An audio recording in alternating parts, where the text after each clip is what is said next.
What is up, everybody? It's Lo, your host, and we have almost everyone back for the Vols ATB crew. We've got Drew and Brando / Vol Scoops over here. Alex wanted to be on tonight, but he's super busy, so he will be on next week. Obviously, this past weekend was super big on the recruiting end. Lots of recruits on campus. If you caught our show like a couple weeks back, we had Jack Luttrell on, 2023 Vols Commit, and he is back on tonight to kind of wrap up interviews and talk about recruiting this past weekend. So, Jack, tell everyone what's up. Yeah, what's up, guys? We're glad to have you back. I am going to let Brando take a lead on this episode. He is super into recruiting, way more than I am. So he's going to kind of lead us off on this episode. So, Brando, go ahead. Yeah, basically like what Lo touched on. It was like a super huge recruiting weekend for the guys and everything, like all football wise. Had like a crazy amount of prospects on campus. You had wide receivers, Kyler Casper, Carnell Tate, both top 20 receivers in the country. And then on the defensive side, you had guys like Rico Walker, Jeremiah Anglin, just really big prospects, not to mention, almost 5-star running back Trayon Webb. So, big time on Rocky Top. You got Nico committed and other guys, prospects just, flowing in. So a huge weekend. And I guess I'll let Jack kind of hop in and give his part since he's the main man in the operation. Jack, if you want to tell the people how the weekend went. Yeah, so I'll kind of just walk through how the weekend went. I was able to drive up Friday morning, hang out with my guys. I actually got to play for Team TOA that weekend, which is Nico's 7-on-7 team. It's Nico's dad, and then Nico at quarterback with all the Cali guys. So that was one of the cool things. I got to hang out with them that Friday. I got to go bowling with Coach Hype. He actually beat me. He doesn't let me forget that. But so just Friday night alone, I got to hang out with Carnell and Kyler. So it's me, Nico, Carnell, Kyler. We're bowling, we're having fun, we're talking football. And then that next morning, so Saturday morning, we had 3 games starting at 9 o'clock. We tweeted it out on our phones. Me and Nico both did. We had amazing support from Tennessee fans. Like, I remember one game I looked into the stands and I was like, this is like a lot of orange. So not like 102,000 type of lot, but it was still a lot of new faces, a lot of people I got to meet. So that happened Saturday morning, and then we went 3-0. We beat everybody, and then we headed straight to the spring game. As soon as we got there, we checked in, put our bags up, all that, and then we kind of just hung out till the spring game started. And it was crazy because the spring game started and it was super cold, and we had just came from playing 7-on-7, so we still had like our tank tops on, like shorts, all that. And so the staff at Tennessee, they did a really good job. They put us all in jackets, warm jackets, blankets, anything we needed, they put us in. And then it even started snowing, which was crazy. I don't remember the last time I saw snow, just because weather changes a lot in Georgia. You might have it one year and then you'll go 4 years without it.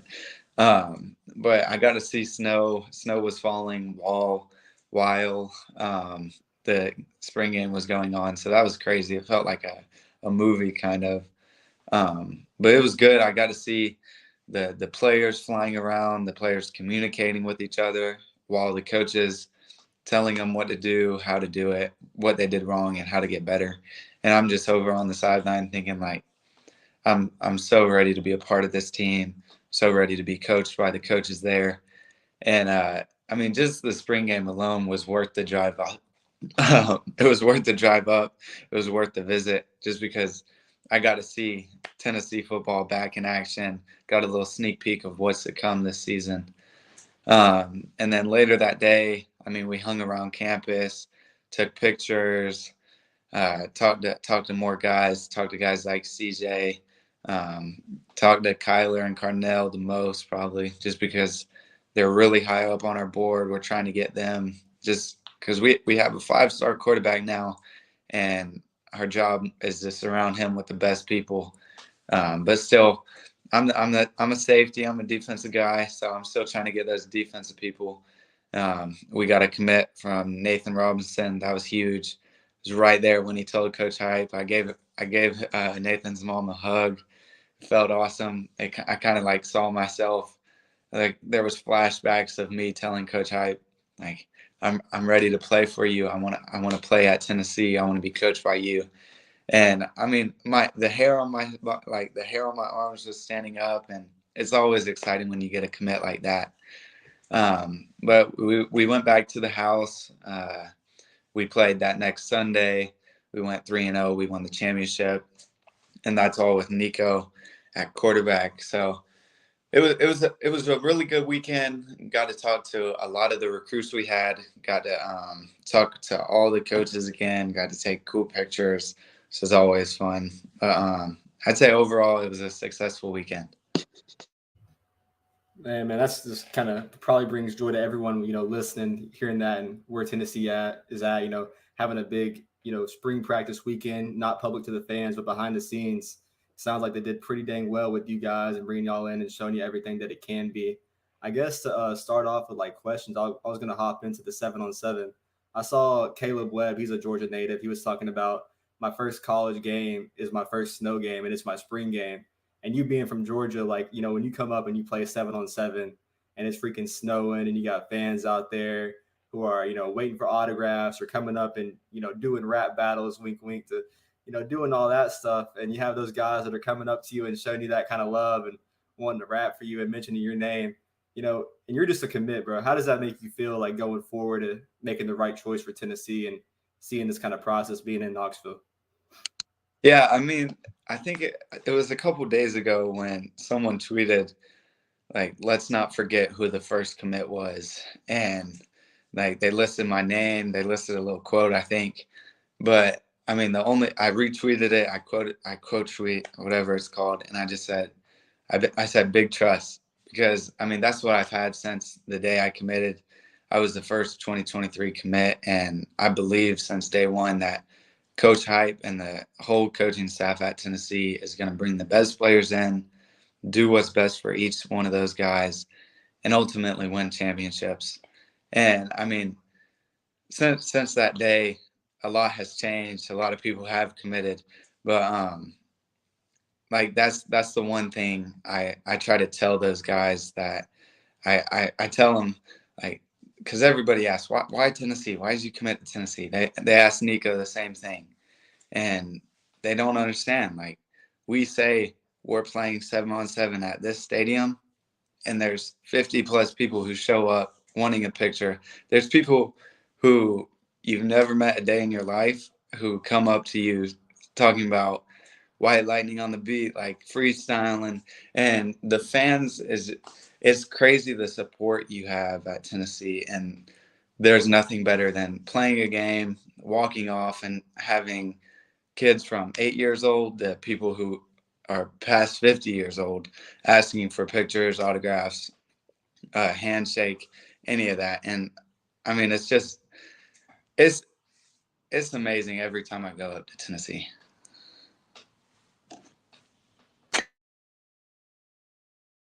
That's great to hear, because I'm back.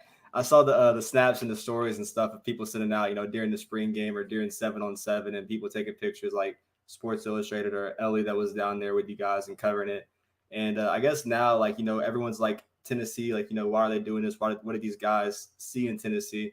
Is it kind of like a prove me wrong thing? Because I saw the TikTok Lando made for y'all, and it's like, oh, Tennessee sucks, Heupel can't recruit, 8-4. And then it's like, Nico and showing everything we're doing. Is that kind of like a demeanor, like y'all know what's on the table for y'all, and like you're coming in and trying to prove everyone wrong? Or Yeah, I mean, my mindset personally, has been like this for a while. First ranking came out, didn't get an offer till after sophomore year. I've kind of just accepted the underdog mentality, the you're not good enough to win. And the only way to shut people up, the only way to get them to stop talking, is to just flat out do it. And I mean, that's what we've been doing. We went from no 2023 commits to 5 or 6 now, and one of them is a 5-star quarterback. So everybody who's saying Tennessee's trash, Tennessee Coach Heupel not a good recruiter, all that. I mean, we accept that. Like, you want to say that, go ahead, shout it at us, because we're gonna just prove you wrong, and then keep getting more guys. And that's kind of the mindset we have right now. All right.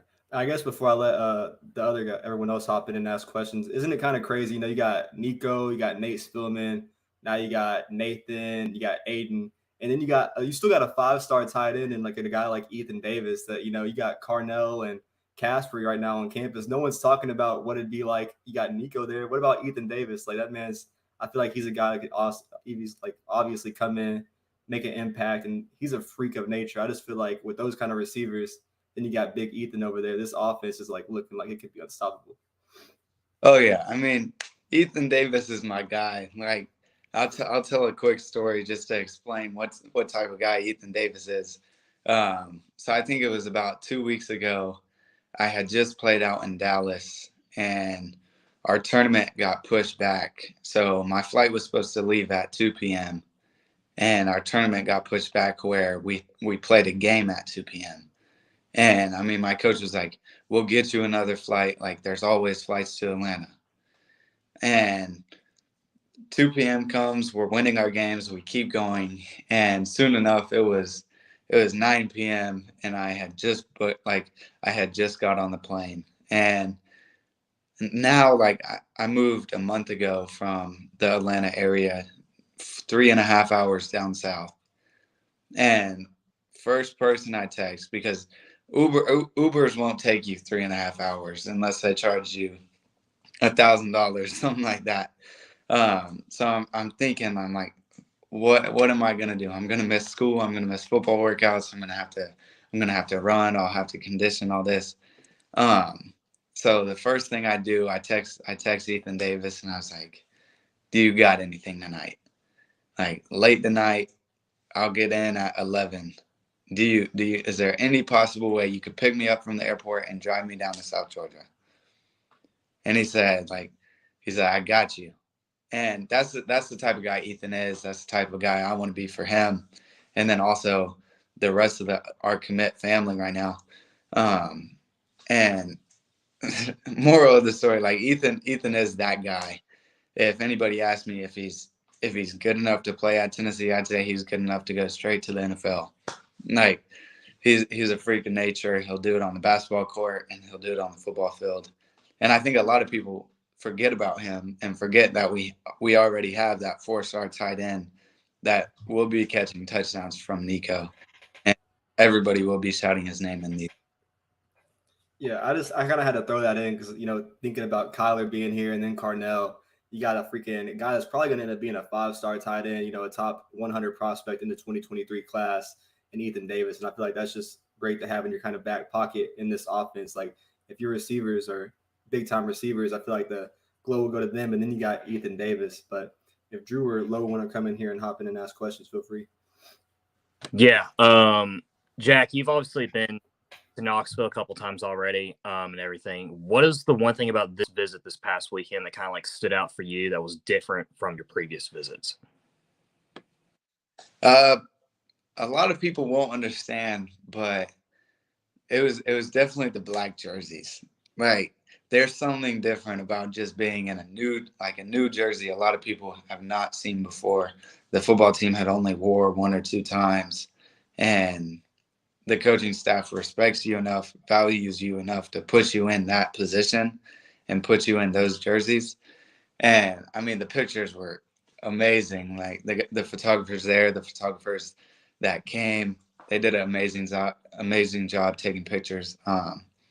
But I think the black jerseys, and then we got to just walk downtown a couple times, just walking through Knoxville, people yelling like, "Go Vols," or wearing Tennessee gear. Like, you don't see that from where I'm from. Like, there's not a lot of Tennessee fans who just walk around the streets. There's a lot of Georgia Bulldog fans, and I tell them all, "Go Vols." But it's always like, I think that was the biggest thing that stood out, the recognition that you get. And then like it's always nice to feel that. I just wanted to say, I've mentioned multiple times on this podcast, we've had discussions about the black jerseys. There have been Twitter wars over the black jerseys. I've always said the recruits love this shit. So sorry for my language, but honestly, like if you have been listening to this and you have had the opposite opinion, it's time to listen to what the recruits are talking about. We have one right here on this podcast. We love the black jerseys. I love it. I love it so much. This might be a tricky question. I'm not sure, but I'll throw it out there anyway. You know, it's very obvious to me, and I'm sure to anyone listening, just how truly committed you are. And with all of the new additions and transfer portals and NIL deals, it seems like commitments are a little bit shaky these days. How confident are you, and answer this however you want, but how confident are you and everyone that's committed in your class so far that they aren't going to like flip-flop last second? Yeah. I mean, ultimately, the guys that are committed right now, I have great relationships with them, and I care for their careers a lot just because of how much I've got to know them. So say we had somebody who committed to Tennessee and then realized I'm going to have a better opportunity to play. I'm going to have a better opportunity for my future if I went somewhere else. Like they're still my guys. I know I definitely want them to be at Tennessee with me. But your future, like I can't be mad at someone who's chasing a better future. Not that Tennessee is not the best place to be for your future, but there's always other things that play into that, and I can't be mad at someone who does decommit or does chase other options. Beautiful answer. You did very well. I had to throw that out there, but you handled it well. I wanted to touch on another thing. You mentioned that it was really awesome at the spring game to get to watch the coaches in action. Did any coach surprise you or act or coach a different way than what you were expecting? Yeah, I mean, Coach Martinez, he's my coach. Like I talked to him ever since the week I got the offer. And through the phone, like on the social media, you'll think, oh, this guy is kind of an older guy, like he's quiet, raspy voice. But I mean, it's a whole different story when you're out there on the field and you can hear the things he's saying, because you do one thing wrong and he's yelling from the sideline, trying to run on the field and make you do it the right way. That was the most surprising thing. And I mean, I love a coach who gets on me, makes sure I do the right thing, and then if I don't do the right thing, he'll slap my butt until I do. So that was probably the most surprising thing, but also the thing I like most. Very cool. I love that. Go ahead, Brandon. Yeah, I was basically gonna touch on like the black jerseys first off, but like I guess your first two visits, you didn't really have the black jerseys. Then you kind of have these big prospects coming on. You have Nico getting the black jersey. He makes the move. Now you got a whole big picture. You got you, Carnell, Kyler, and Nico all in the black jerseys together. Is that kind of like some kind of foreshadowing, or how are you feeling kind of with that kind of process with those guys? Do you think, Tennessee has a good shot? And what are you doing as, being the recruiter now? What are you telling these guys to come to Tennessee? Yeah, I mean, just being in the room with those guys, the vibe was definitely there. We could definitely all be teammates, and there was no doubt about it. Everybody felt it. Carnell's mom felt it. Kyler's dad felt it. It felt a lot like a family, except we were missing one of us. We were missing Ethan Davis in that black jersey, but he had an AAU basketball tournament he had to go to. But that the foreshadowing, I can't say anything about those guys' recruitment or where they stay, because that's for them to publish all that. But I mean, I can tell you those guys enjoyed their weekend. They definitely liked the coaches at Tennessee, and both of them told me they're going to have to come back soon. And I guess, without spoiling people's, decisions or anything else, is there like any other names that you kind of met on this weekend? I know there was other guys like Rico Walker, Jeremiah Anglin, and you being a defensive guy, did you kind of get in that kind of ear? It's like, hey, this is what I like about Tennessee. The visits are nice, the pictures, everything. They come in here and they treat you like family, treat everyone like they're a top prospect. Were you kind of getting in their ears and letting them know Tennessee's the move? Yeah, I mean, CJ Allen and Jeremiah were the guys that I got their phone numbers, I got their Instagrams, I got their snaps, and I mean, I've talked to them since Friday night because we all went out and ate at Field House, right on the strip right there. They have the best food. Like if they watch this and they want to give me some NIL deals where they give me some food, I love that. But CJ Allen and Jeremiah, those two guys, I would definitely love to have them. Like I talked to Jeremiah's parents. I talked to CJ a lot. I think his brother was there too. I got to talk to his brother. But those two guys were the type of high character, like great football players that we want to recruit more and we want to be a part of our family. Yeah. And I guess before I send it back to the other guys, it feels like even if you aren't a top prospect on Tennessee's board, like you're coming in here and you're enjoying everything. You're kind of like coming in here and seeing home. Like Jeremiah, he's a Florida guy, probably never been to Tennessee before, and he walks in, and, he falls in love with the place. And just talking back and forth with them, I feel like a lot of these guys, they really don't know what Tennessee is, and then they come in and they're like, well, dang, this could be like a real possibility. Like this is one of the best schools and atmospheres in the country. Is that kind of like what they're going through? Is like they're getting on campus and they're seeing everything that's right in front of them on the field and the opportunities, and like, hey, like I could really come here.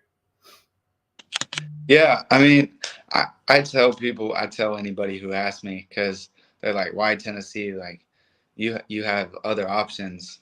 Is Tennessee really the best place? And I tell them, I was like, growing up, I never watched Tennessee football. Like I heard Tennessee and I immediately I thought of checkered overalls. Like that's the first thing I thought about.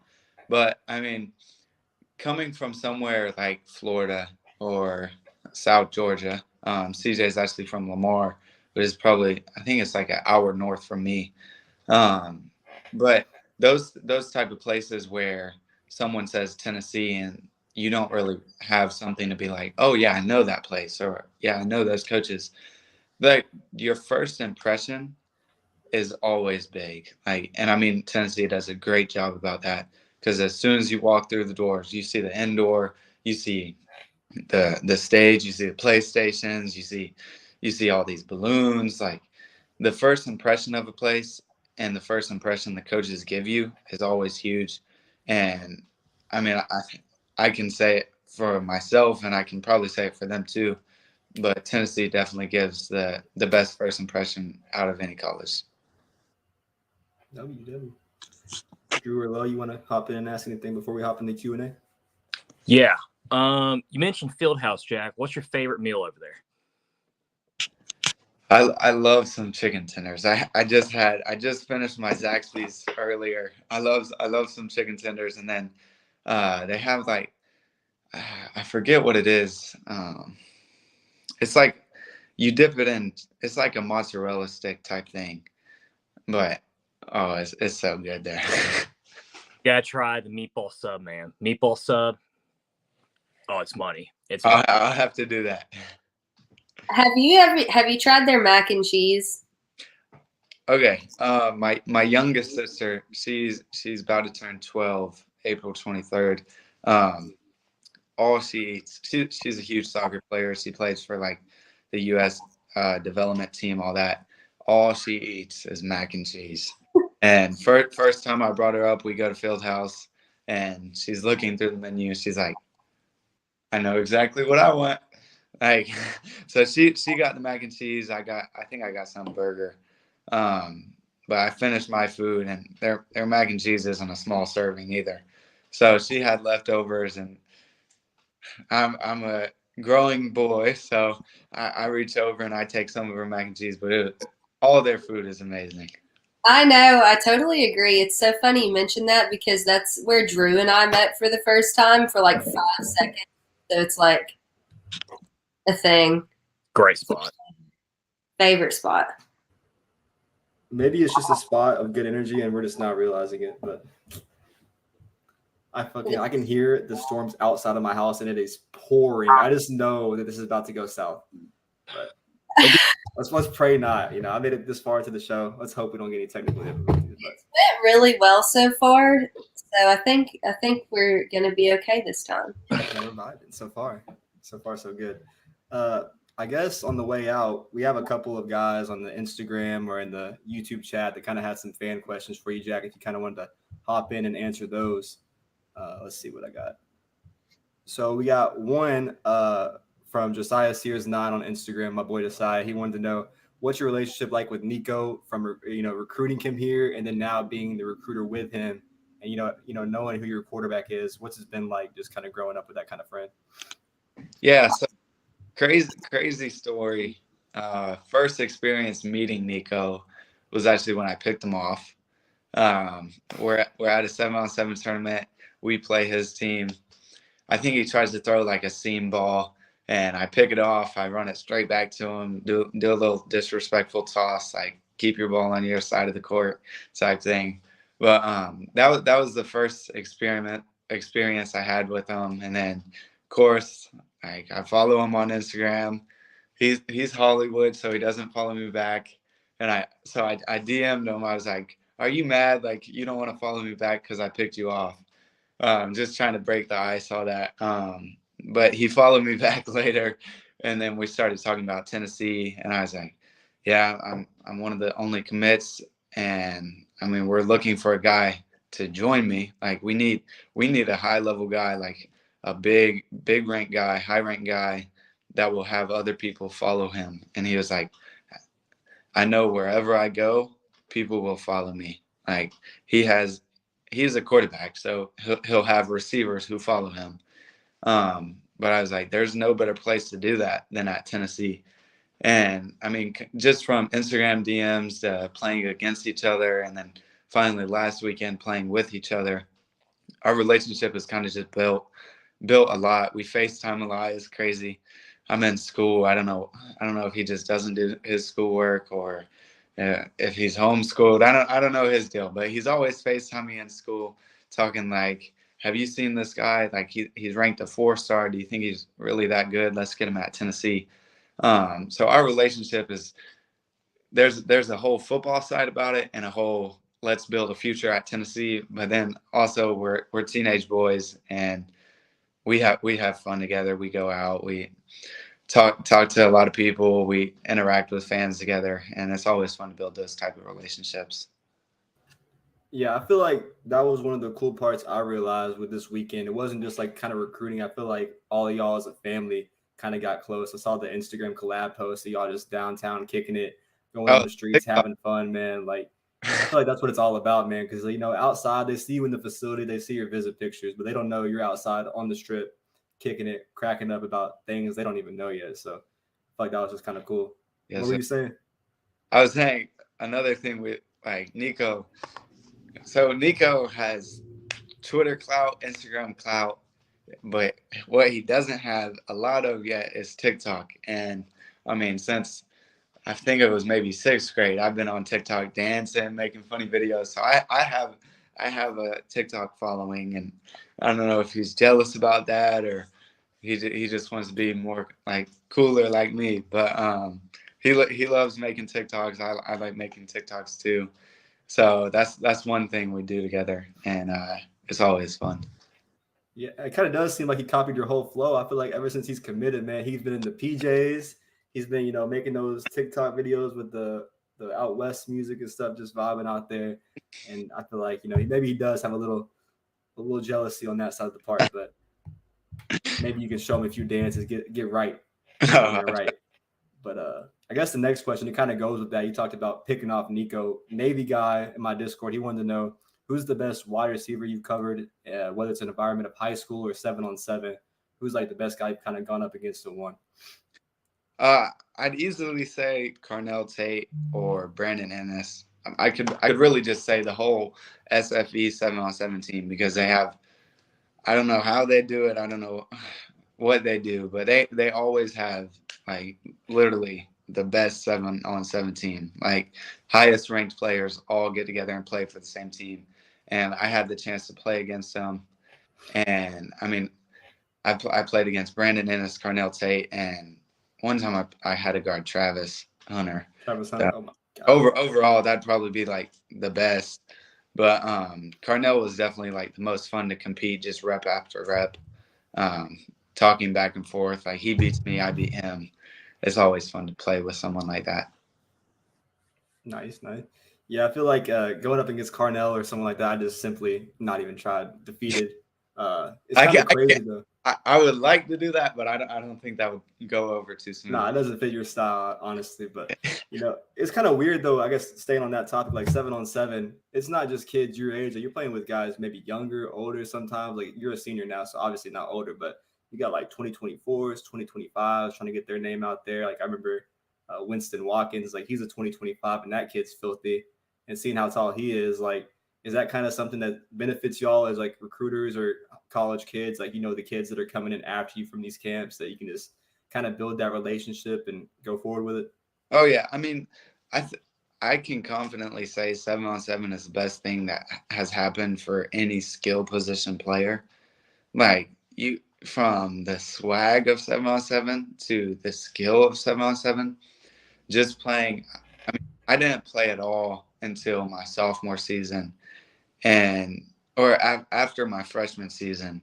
Then I played 7-on-7, and then going into my sophomore year, I mean, you can watch the highlights and you can tell like it looks like a totally different type of player. And I mean, 7-on-7 has helped because I was a freshman playing against going to be seniors, and just like you said, Winston, I mean, he's a really young guy, and he's playing against dudes like me and dudes like Brandon Strozer and dudes like CJ. He's going against the best, and then he'll be the best. And then we're going to get all those guys, and we're trying to get them all at Tennessee. And I mean, it's crazy to think how there's a whole brand new side of football that wasn't here 5 years ago or 10 years ago. But it's definitely helped the speed of football and also the connections and relationships with football. For sure.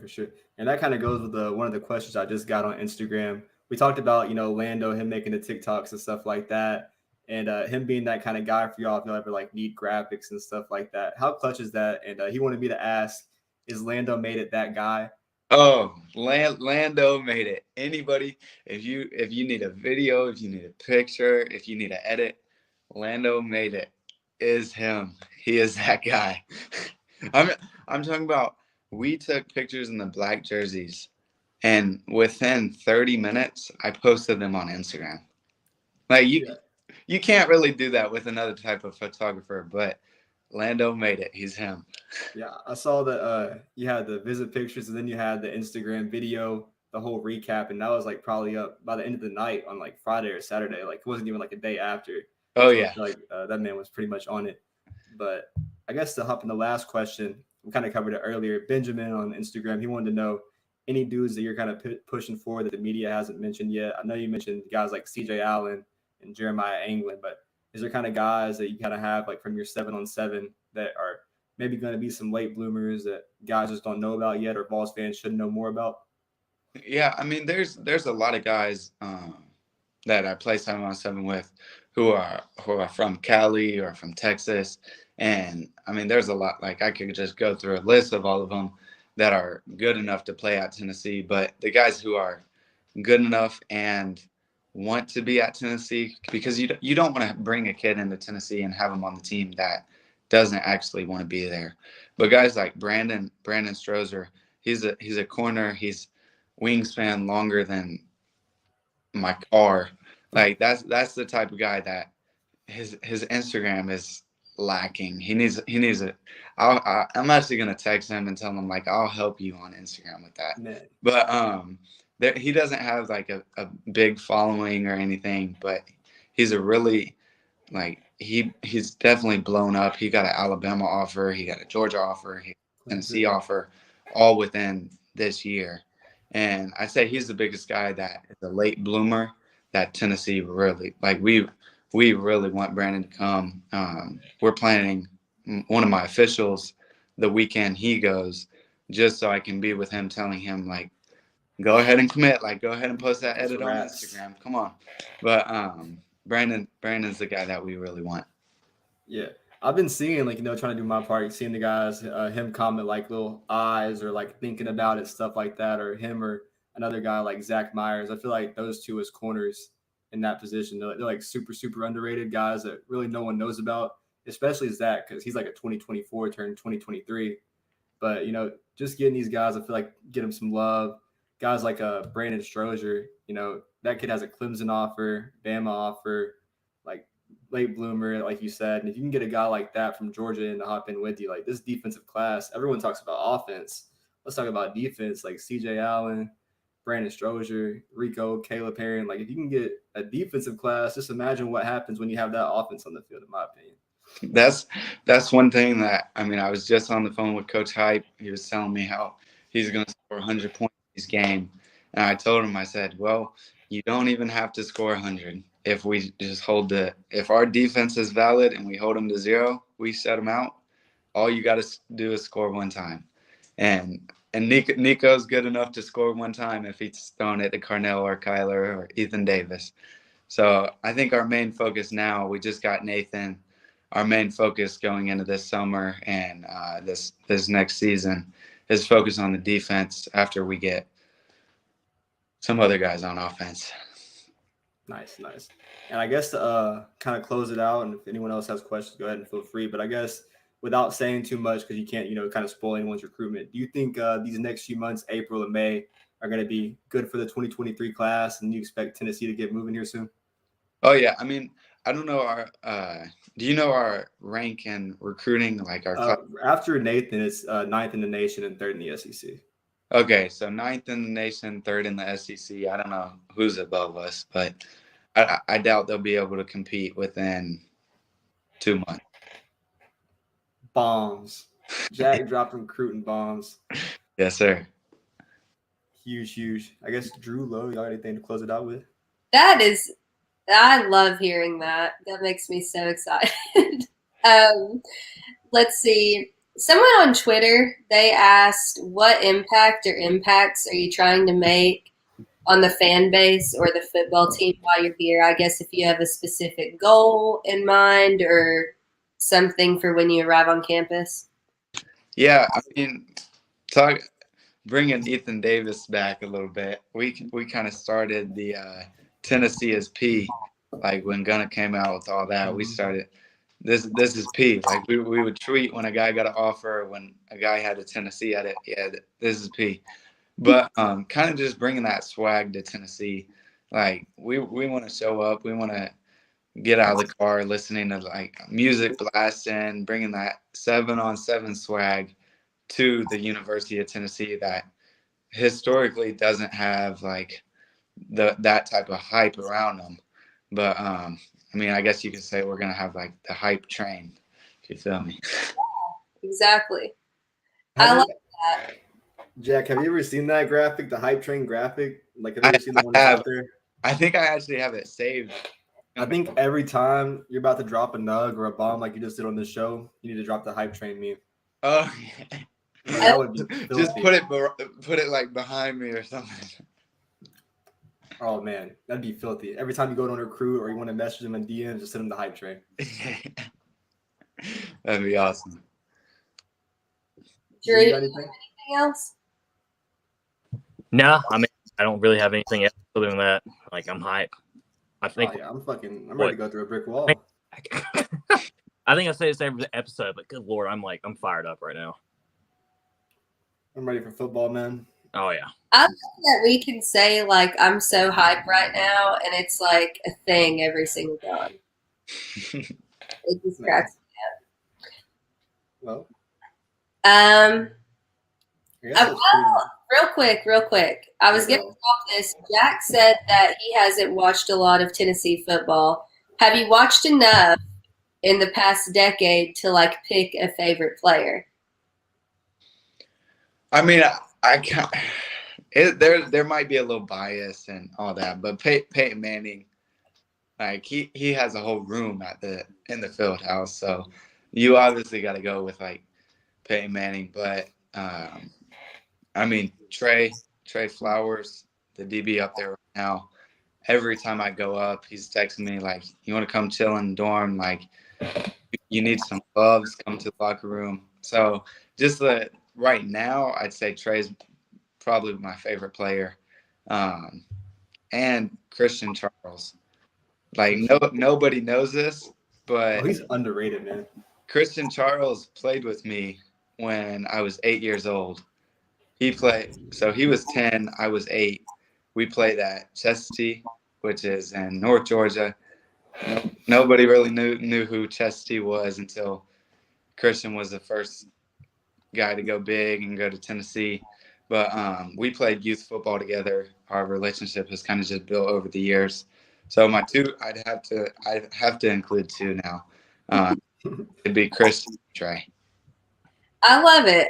Mine is obviously probably going to be Juwan Jennings or Dobbs because they gave me like the best season I was able to watch in my memories. Juwan, though, his energy was such like underdog, doesn't care, run through the wall every single game. And then he was underdog in the NFL, and everyone was like making fun of his 40 time, and then he's still killing it.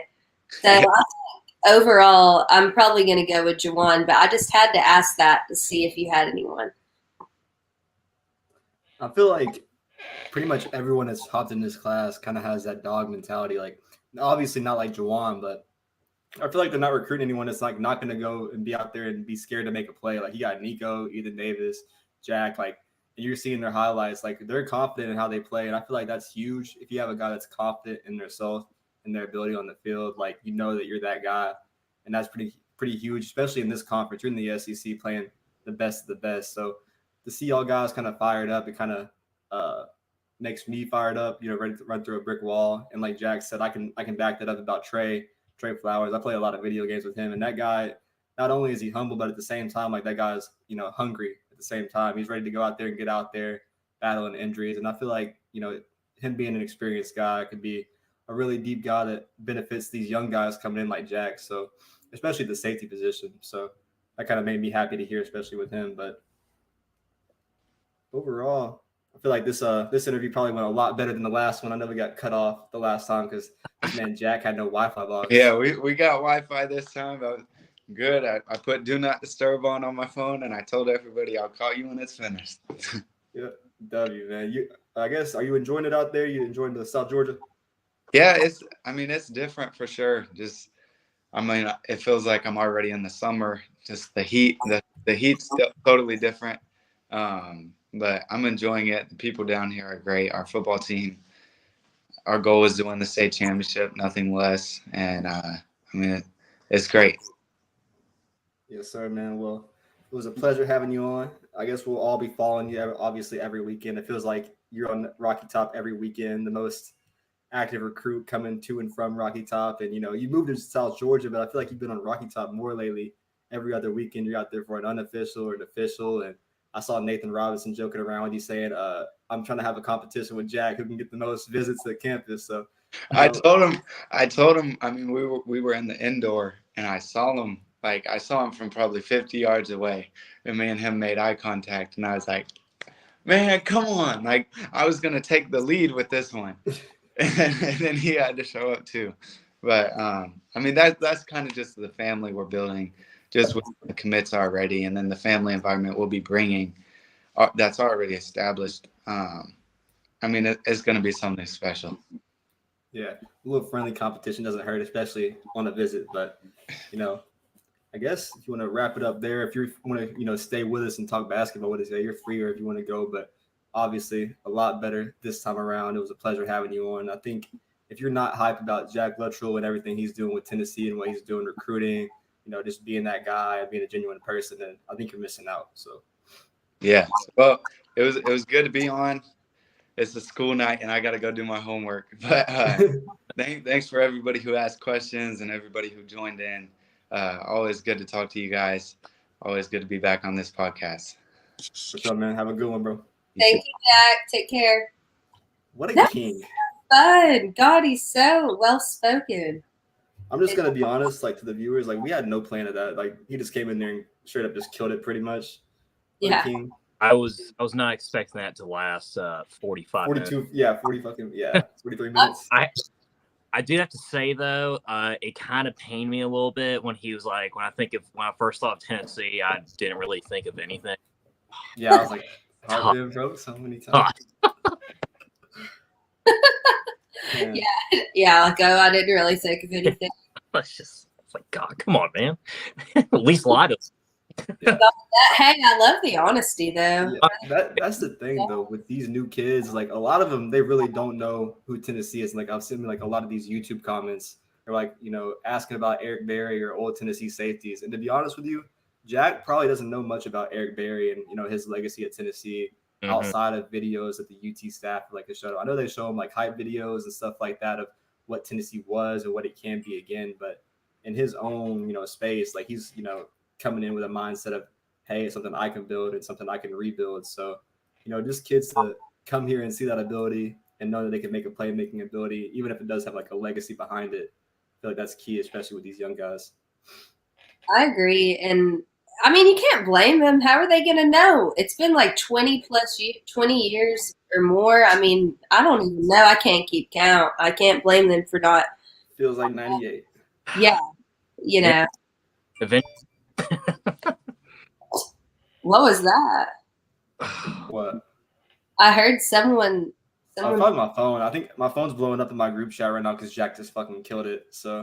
Oh yeah, he demolished it. I can't like express enough how we did not plan that at all. Oh yeah, we just vibed it out. Yeah, we had maybe like 3 questions and he just killed it. So. Yeah, that was impressive. I mean, that was like really impressive actually. Highly impressed for sure. Yeah, I always touched on it. I touched on it with Justin Williams, but like to have the cockiness and the swagger, and then come on a pod for 45 minutes and just talk straight up, honest, humble football, like any better than that. So really happy with the kids we're bringing in, and I know Jack couldn't really hint at it, but I mean the next month or two, like we have the potential to get dangerous around here. So just feel like this Tennessee team. I know it's a year away for these kids to get on campus, but like these kids are top tier talent. It's kind of crazy. Mm-hmm. Well, I mean, I think he did a good enough job. Like he made me excited with like as best as he could, for sure. He answers questions. Yeah, I guess to like drive a football note that he couldn't. I feel like Tennessee's probably in a really, really good spot to maybe get like 2 or 3 more football commits by the end of April. And if you can do that, that's huge. I know one name he did mention was Sylvester Smith. We mentioned him pre-show with him. He's a top 20 safety. I think he's committing April 26th. Multiple Tennessee predictions. Really looking nice for him. And, getting a 4-star safety or just a 4-star in general. I know everyone loves the 4-stars here at Tennessee, but a 4-star defensive guy, like if people aren't up in their boots about that when he commits, like, I don't know. Mm-hmm. And then you also got guys like Caleb. Goddamn. Yeah, guys like Caleb Herring and other guys on defense. Like, we've all talked about offense, Kyler Casper and guys like that, but I feel like this next 2 months, like it might just be mostly defensive guys. And I don't have any problem with that because you have Heupel, you got Nico now in the boat, and you got a returning quarterback. Like, I just feel like offensively, I couldn't be any more happy with this team. Like, who would have said that 2 years ago before we had Josh Heupel? All we wanted was an offensive-minded coach. And I know. saying that We were having that when recruit got diabetes. I mean, so it's unbelievable. If 2 years ago, if we weren't wanting a top offensive recruit, we were smoking something. Like I remember last year, Ty Simpson, and now this year we got fucking Nico. So it's absolutely crazy what can happen in a year, especially with the way college football is changing.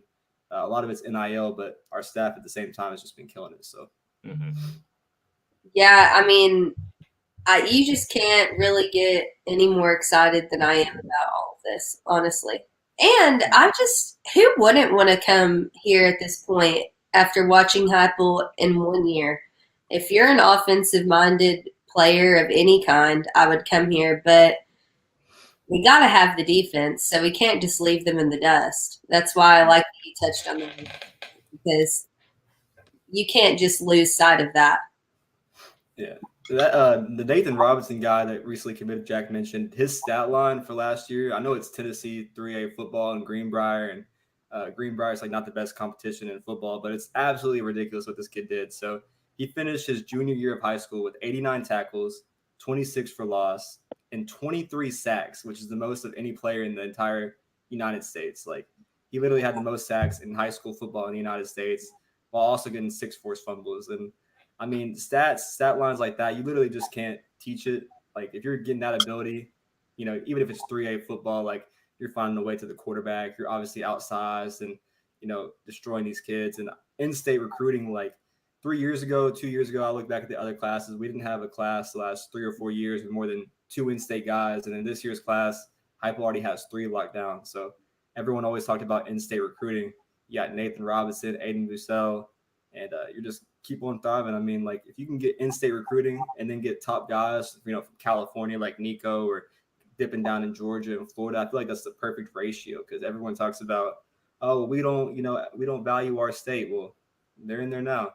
So, I mean, I think that like also as well, it's like I know like he's a 3-star commit, but when you consider the fact that like we beat out teams like Ole Miss, who after Kiffin's second year made to the Sugar Bowl, and Kentucky, who have, I mean, I hate to admit it because I hate their guts, but they've been one of the better, programs in the SEC East in the last several years. And you're beating them out for a guy like him. I mean, I think that speaks a lot of volumes on how serious Heupel is about recruiting within the state, but also on the progress that he's made within the program as well.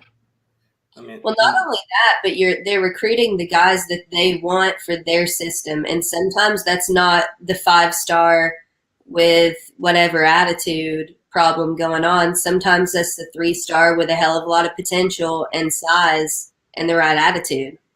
I was just gonna say you're exactly right because I remember like 3 months ago, it wasn't sure if Nathan Robinson, would be a take for Tennessee, and like you're saying, they're going out there and taking everyone they want right now. Nathan, him being a lifelong Vols fan, he always, threw a VOL, and before he was even targeted by Tennessee, he wanted to be a Vol. And I think he realized that, and they said he gained like 30 pounds, a straight lean body.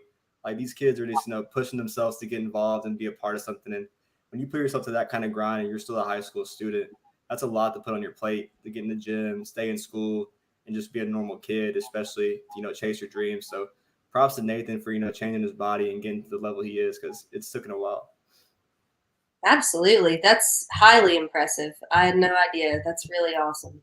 Yeah, for sure.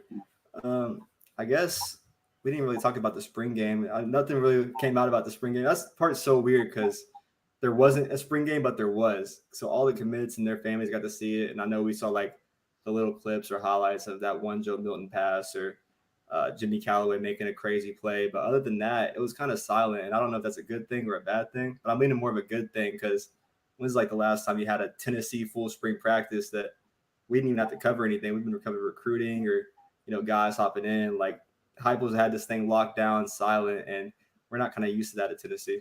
Mm-hmm. Yeah, I don't mind it. I mean, I like it, and I'm not going to lie. I've not ever attended a spring game. I probably should have. You're not missing much. Not missing much. Probably not in recent years. But, I think it probably even elevated the experience more for the recruits, right? Because it made it kind of more private, more special. They're just there with their families. It's not televised. Like, they get to see more and just interact more. So maybe it was even better that it was done that way. I don't mind it at all, honestly.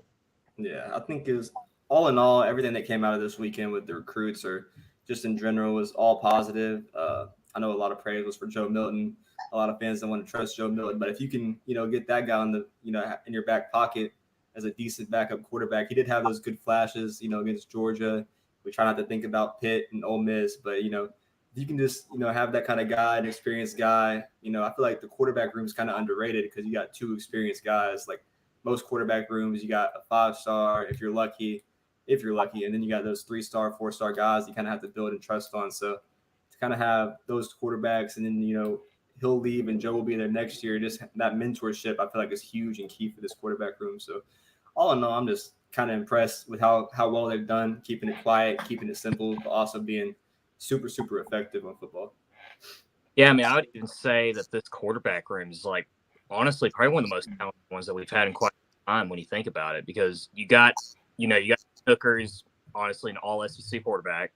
You also got Joe Milton, who's a quarterback that started at two different programs in Power Five conferences, which not a lot of programs can actually say that. I mean, Aiden Jackson, it's he's a freshman. He probably won't see a lot of playing time, but he's got a lot of great potential as well. And so it's weird. It's like for some reason this year, it's like even if I know if Hooker goes down for some reason, like I'm not like in instant panic mode that like we're screwed. It's like, all right, like hopefully Joe Milton doesn't overthrow this by 55 yards, but it's like that he has the potential to be a really, really good quarterback. So I agree.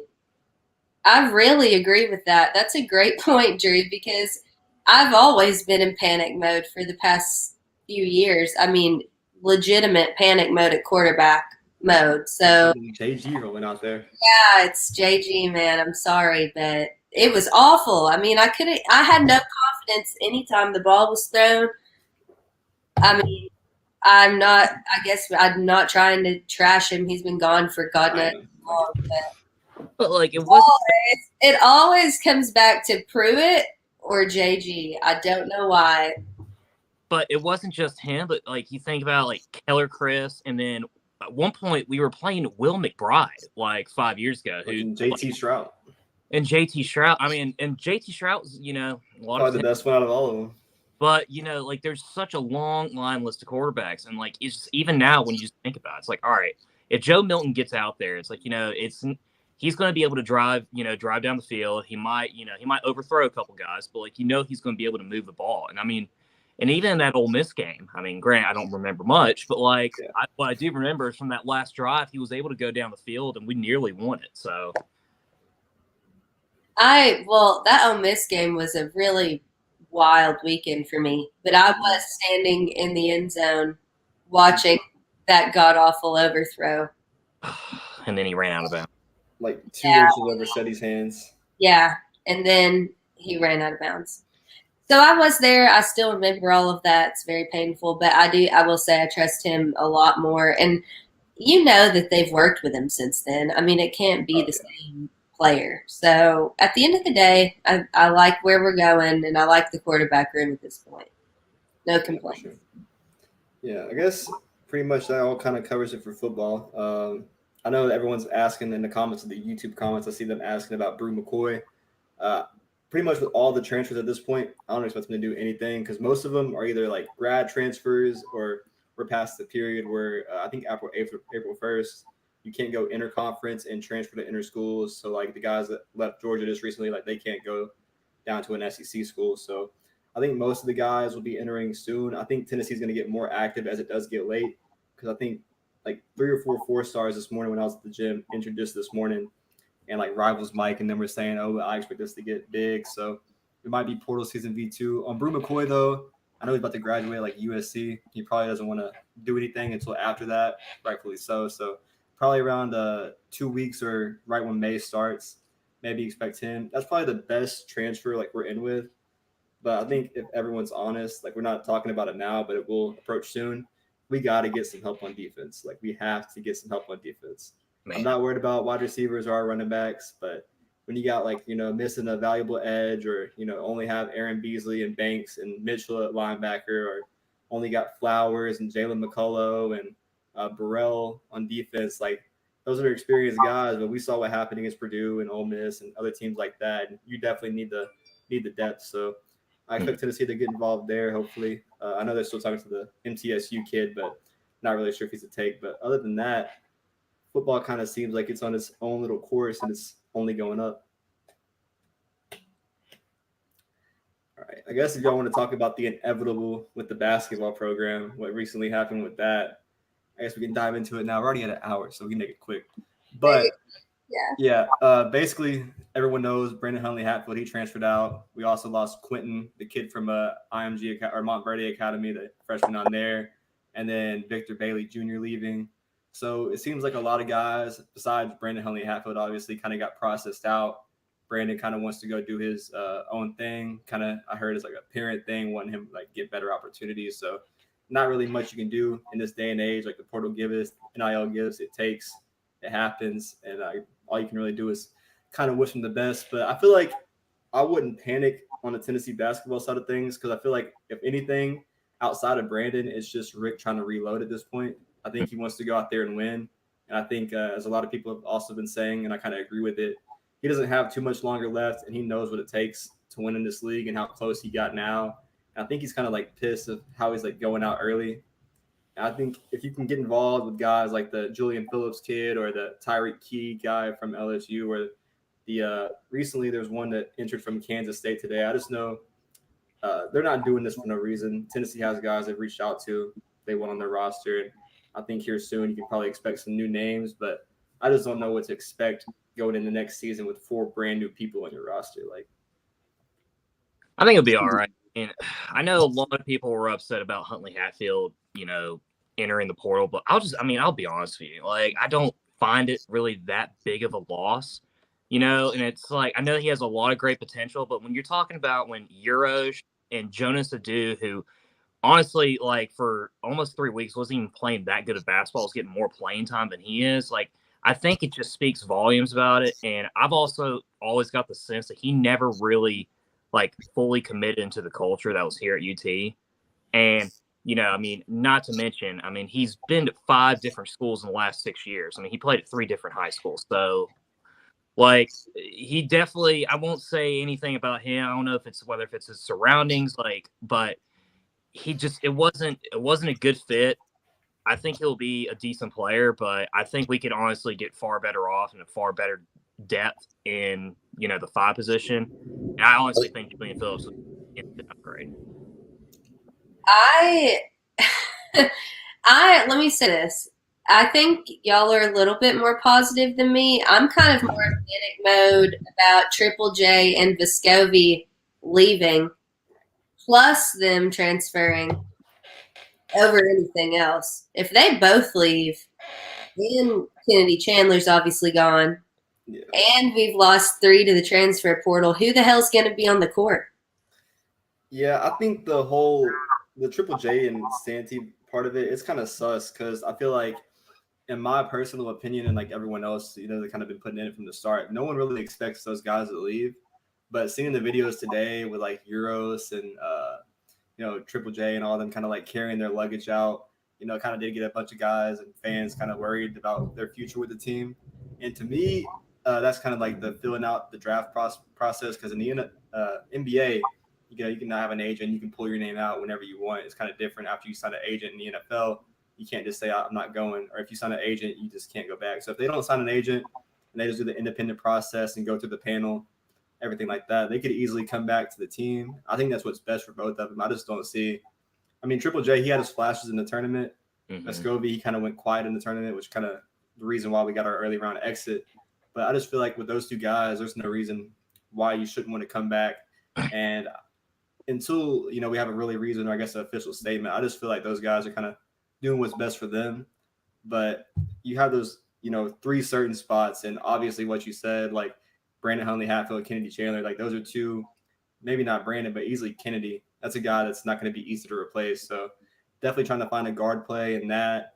And then, maybe reaching out to Julian Phillips. That kid's recruitment is all over the place. Like, NIL is going to be a big factor in that one. That kid's a 5-star prospect who would be committed from LSU because of a coaching change. So it's going to take the Vols a lot there, but I think, honestly, they could land him. So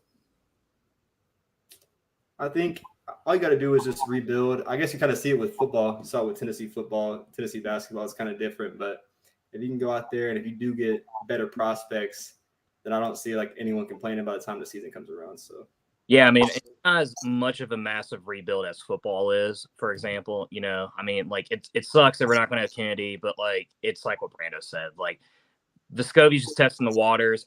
Honestly, I would recommend any of our players too, just to see what they can do to improve, what aspects they need to do in order to like take that next level. And it's just from that perspective alone, it doesn't make any sense for them to enter the draft, fully commit into the draft when, their stock is not even that high. I don't even think Vescovi or Triple J are predicted to even be drafted. So I'm not too worried about it. I definitely understand why people would be nervous about it, but I think if you can get a couple good guys in the portal, like that guard from LSU, I think there's a guard from Indiana State that's coming this weekend as well. Add some depth, and who knows? I mean, we got plenty of players on this team that could definitely take that next step, whether if it's Justin Powell or even Zakai taking another role as well. So I think it'll be all right. I mean, I think we'll still be a top 25 team next year.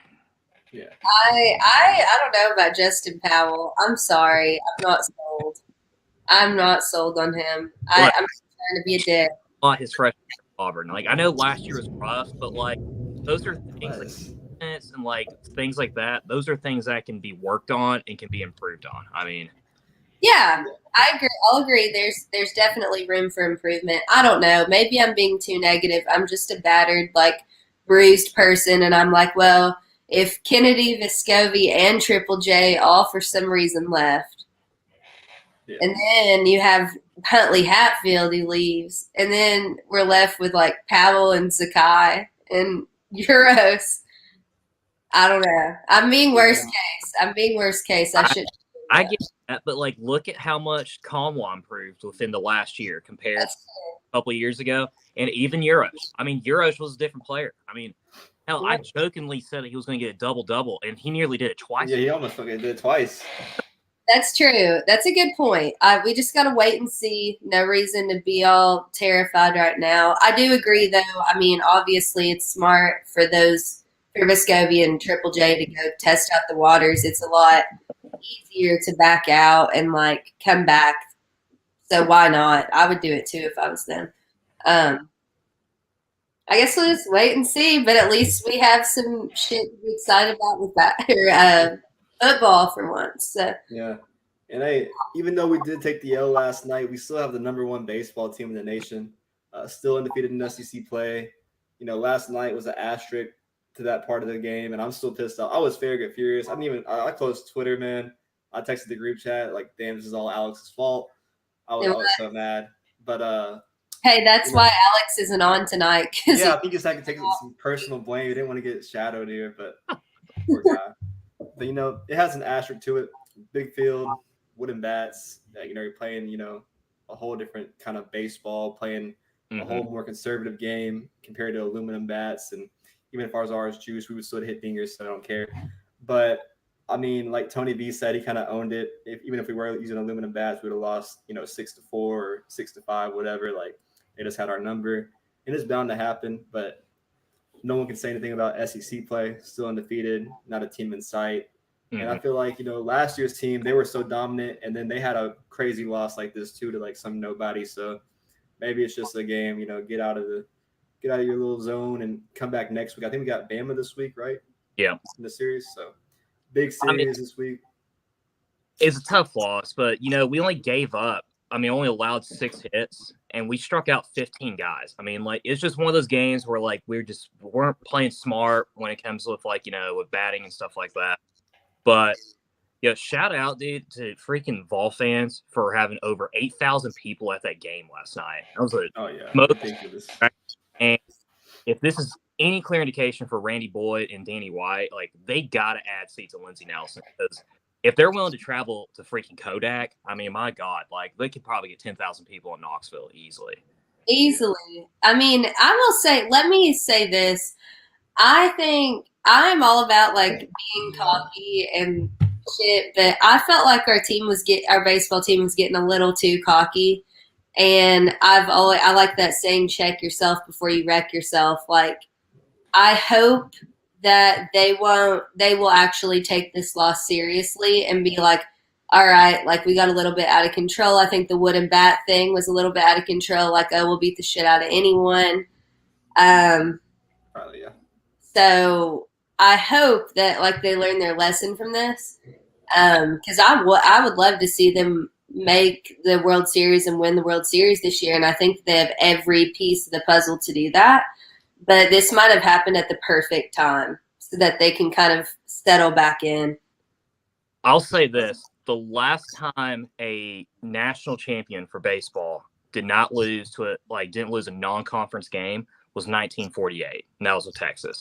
So I think we're going to be all right. I mean, like, there's those Tuesday midweek games are always the toughest games for any team out there, just because there's a lot of factors. There's a lot of different things going on. You're riding highs off of big time series wins or stuff like that. So just take care of business to get to Bama this weekend. And, we got literally, I think it's like a 6.5 game lead in the SEC East and a 4 game lead in the SEC. So we're more than we control, our season, and we don't have to rely on anyone else. So just take care of business and get the regular season conference championship, and let's roll.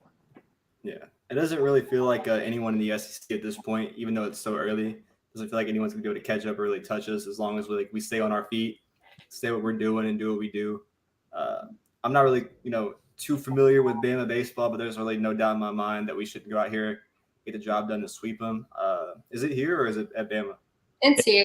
It's here. Okay, yeah. Either way, I was gonna say we haven't lost a road series since 2019. Lindsey Nelson, coach, has been talking about making it nasty. And I feel like if you're a fan and you took that loss last night personal, there's no reason why you shouldn't go to Knox for Lindsey Nelson and fill up that 5,000 seats and get that place rowdy. Because if you're a Vols fan, you're a true Vols fan, no matter what sport it is, you hate Alabama. And you should just be there. Be there, be loud, be rowdy. I'll be there. I'll be loud and rowdy. For sure. I'll be at Bristol. I'll be blasting that Connor Smith "I Hate Alabama" song. I play it every single time. Oh, I play it every day. It's a banger. Boots country playlist.